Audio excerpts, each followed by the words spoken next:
Did you know that the Canada Revenue Agency collected more than $3 million in fines and $11 million in interest payments for overdue taxes and penalties from taxpayers in 2023? Not paying your taxes on time can lead to serious financial consequences, from fines to hefty interest costs, and in extreme cases, having your home and assets seized. It is critical to prepare ahead of time for these upcoming important tax filing deadlines and avoid charges and penalties imposed by the CRA. Please don't leave filing your taxes to the last day. It's not worth the stress or hassle. Make filing your taxes correctly and on time a priority, and take the time to prepare yourself.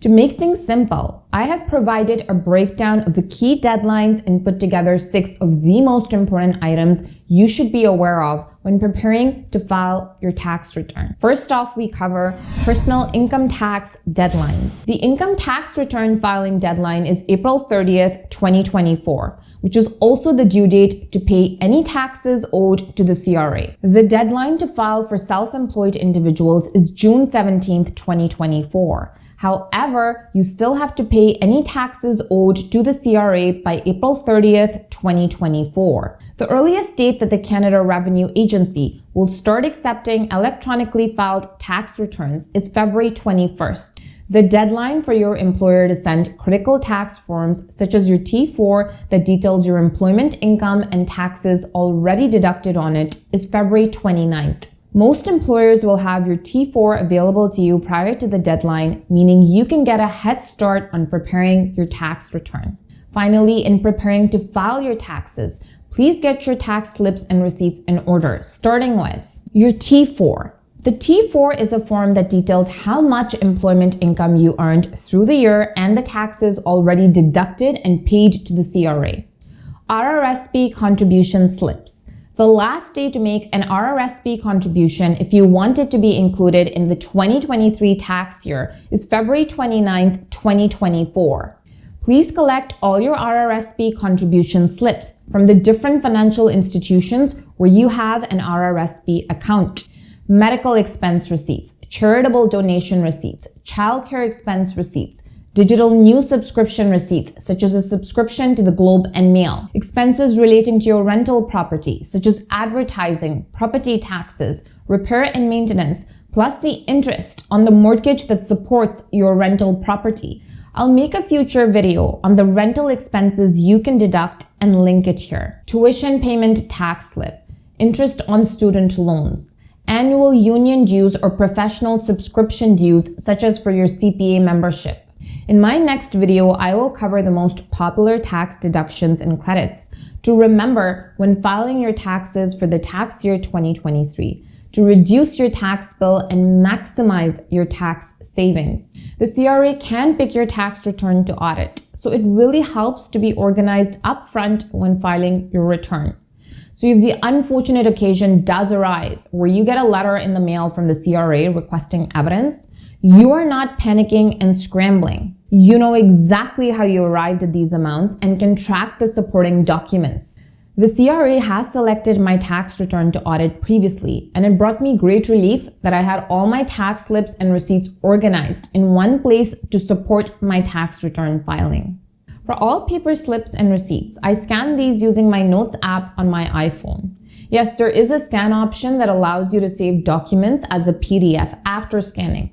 I then organize and store these important documents digitally in my 2023 tax return folder. It is essential to start preparing your tax return and collecting your slips and receipts ahead of the filing deadline, because the CRA will impose interest charges and penalties on any taxes owed or late filings after April 30th, 2024. This brings me to the doubling of the CRA's unpaid tax penalty. If you have a tax balance owing for the 2023 tax year and are unable to pay it by the April 30th, 2024 payment deadline, the CRA will charge you compound daily interest at the prescribed annual rate of 10%. Starting May 1st, 2024. Daily compounding grows your tax balance owed to the CRA at an accelerated rate. Interest is charged daily on the amount of taxes owed plus the interest accumulated from the previous days. For example, if you had a tax balance owing of $20,000 in 3 months' time, that balance owing would now become $20,506. That's a whopping $500 in interest costs just in 3 months. And it doesn't stop there.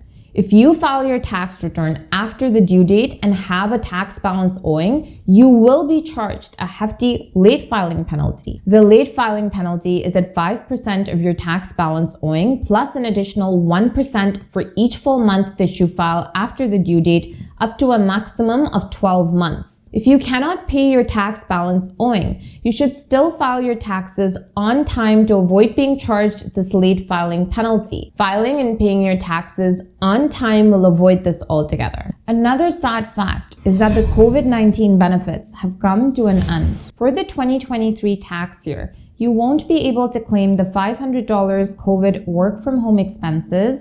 The Ontario Staycation Credit has also not been extended for 2023. The Canada Worker Lockdown Benefit that offered temporary income support to low-income families has also come to an end. Next up, we cover positive facts that should benefit you for the 2023 tax year. Income tax brackets have increased. Federal income tax brackets have increased by 6.3% for the 2023 tax year to account for inflation.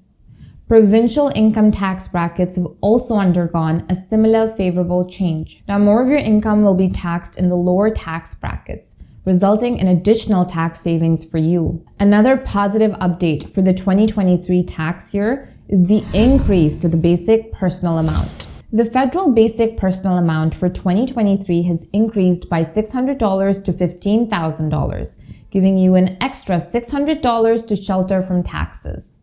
The basic personal amount is the first little chunk of income that you don't have to pay any taxes on. The Ontario basic personal amount has also increased by about $700 to $11,865, allowing for more of your income to be sheltered from taxes. And finally, we come to the online application of the disability tax credit. Applying for the disability tax credit has been a notoriously lengthy process. In 2023, the CRA made this process easier by going digital. Now, via My CRA account, individuals wanting to apply can complete Part A of the application, and once issued a reference number, you can provide this to your qualified medical practitioner who can then complete Part B digitally for you. So there's no need to print and bring the forms to your medical practitioner anymore. So in summary, the deadline for you to file your tax return is April 30th, 2024.